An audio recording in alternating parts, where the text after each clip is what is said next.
You'll understand when you're older. Now maybe they were right, but in that moment I felt like they didn't understand me at all. They didn't understand my struggles, my emotions, my pain, everything that I was carrying. It all felt invisible to them. Now I realized that for many brown families, this is just what happens. Now instead of being met with support, we're met with silence. Growing up, my parents used to always say, you'll understand when you're older. And maybe they were right, but in that moment, I felt like they didn't understand me at all. My struggles, my emotions, my pain, everything that I was carrying, it all felt invisible. And then I realized, for us brown families, this just is the case.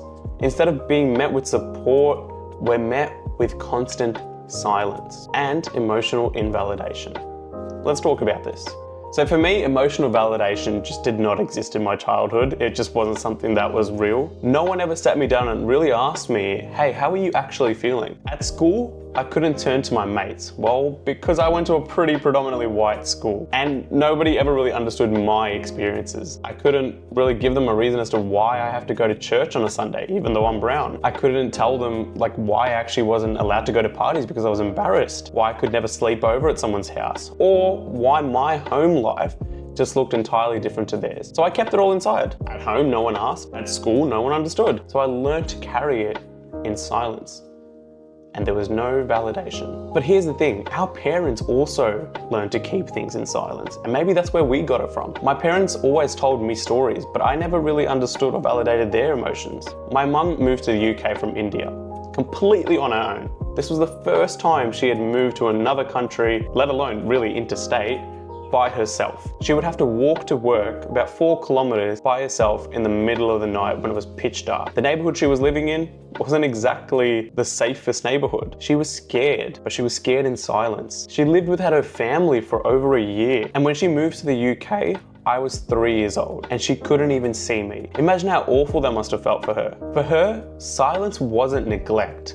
It was merely survival. But to her, there was never really a question. No ifs, no buts. It was just what had to be done in order to survive and provide me with a better life. Now that we're talking about parents, let's talk about generational silence. My parents never really learned how to be vulnerable, and I'm sure most of yours didn't either. They never got it with their parents, with their friends, or maybe even with themselves. And for a long time, I really didn't either. I was scared that if I opened up, I would be met with the same silence they were met with. But the truth is, they also didn't know any better. The silence they gave us was the silence they were given too. See, generational silence isn't really about blame and who didn't listen to who. It's about these cycles. But how can we break them? If you're much like me and you had a similar childhood, you know how much fighting to be heard was a part of it. It took me 5, maybe 6 years for my emotions to be heard. And I don't mean, okay, yeah, sure, or we don't understand what you're saying, oh, you feel this way. It's not about that. It's about really being heard and understanding from my parents, from the brown community, to my friends, to peers, to whoever it may be, being emotionally validated. It took years of frustration,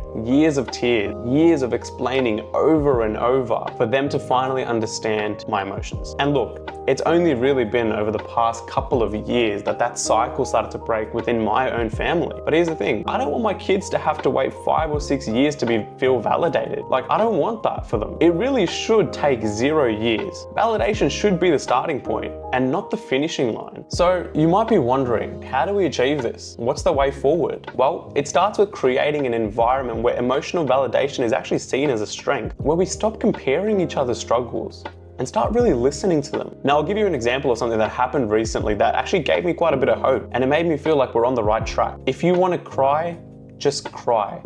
Don't just hold it in. For me, that was powerful because that's what we need more of in our community. The permission to feel, the permission to speak, the permission to heal, and most importantly, the permission to be okay with not being okay. Look, I've always said that it's up to us, our generation, this generation, to break the silence, to be the one that say, I hear you, I see you, and I believe in you, and really mean it. So I'll ask you this. What's one thing that you wish your family understood about your feelings and emotions? Drop it down in the comments, because your story might be the one that helps another person from feeling like they're not alone in this.